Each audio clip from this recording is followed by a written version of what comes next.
G'day ladies and gents, and welcome to War Stories with Mags. Today we'll be starting up a new series devoted to the stories of war, both combat and technical. Today, for our first episode, we're going to be taking a look at the dawn of submarine versus submarine warfare. Specifically, the first time a submarine was sunk by another submarine in action using a torpedo. There are actually 2 points in history that are noteworthy for this, with a fascinating encounter in World War II, but today we are looking for the oldest first case. It's the 18th of October 1914. The Great War, as it would be known, was only a few months old. Just a few days before, the HMS Hawke, a British Edgar-class cruiser, had been sunk by a German U-boat with the loss of over 500 lives, and the British Navy was hunting to return the favour. The HMS E3, the third E-class submarine built by the British — no, the British were not very creative at the time in regards to submarine names — was conducting a patrol in the North Sea near Borkum, off the coast of the Netherlands just northwest of Germany. The Netherlands was neutral during World War I, however its waters were commonly used as a way through by both German and British ships. Today it was a German destroyer group that was of interest. It was just before midday when Lieutenant Commander George Colmany, captain of the E3, spotted a destroyer group. It contained what looked like 3 ships heading west, freshly departed from German waters. Turning into the fleet, Colmany intended to intercept, but he and his crew had spotted the group too late. The E-class submarine was at the time the most advanced submarine in the Royal Navy. She was 54 metres long, with a beam of 4.5 metres, with a displacement of 809 tonnes with submerged. On the surface she was driven by 2 absolutely monstrous for the time 800 horsepower Vickers diesel engines, allowing her a surface speed of just over 15 knots, or around 28 km per hour. A respectable speed for a submarine of the time, but it wasn't fast enough. The destroyer group was almost 90 degrees to the starboard side when E3 had spotted them, and the destroyers were capable of exceeding 20 knots. An even bigger problem was that even if E3 managed to catch the group, she would need to submerge at a safe range to not be spotted prior to attacking.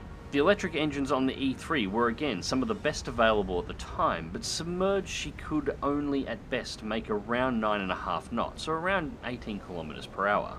There was just no way she was going to be able to catch the destroyer group, but that wasn't actually a problem.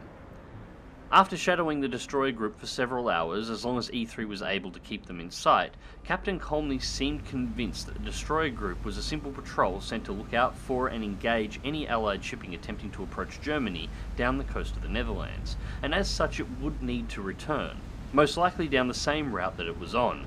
His plan was to ambush it as it returned to German waters. A common tactic used by submarines at the time was to look for a small bay on the nearest coastline. The bay needed to be deep enough for the submarine to enter and leave while submerged, and the cliffs surrounding it needed to be tall enough to hide the submarine while it was on the surface. This allowed the crew the ability to perform routine maintenance on the submarine ahead of the battle safely, while also affording spotters from the submarine an elevated position from which to search for shipping without the risk of the submarine being detected. Captain Colmany happened to know the location of a bay very close to their location that would be perfect for such an ambush. Unfortunately for the crew, the bay was already occupied. U-27 was a Mattil U diesel-powered U-boat under the command of Kapitänleutnant Bernd Wegener. Comparable, though slightly larger in size than the British E-class, U-27 was 64.5 metres long, with a beam of 6.5 metres.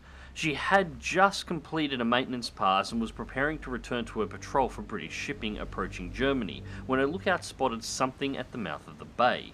At first the lookouts took it to be a buoy, adrift where no buoy should be, but Captain Wegener soon realised that it was a British submarine. Wasting no time, he ordered his crew to dive stations, and U-27 sank into the surface of the bay, beginning its advance on HMS E3, carefully and expertly positioning itself between E3 and the afternoon sun, using the sun's glare on the water to hide U-27's periscope. Once in position, U-27 began to close range on the unsuspecting British submarine. After almost 2 hours stalking E3, U-27 had closed range to just 300 metres, while remaining totally undetected. At this point, it was time to attack. Giving the order, U-27 released a G6 torpedo, a 50cm torpedo with a 160kg warhead and a maximum speed at short range of 35 knots at the still oblivious HMS E3. It only took 12 seconds to hit the hull.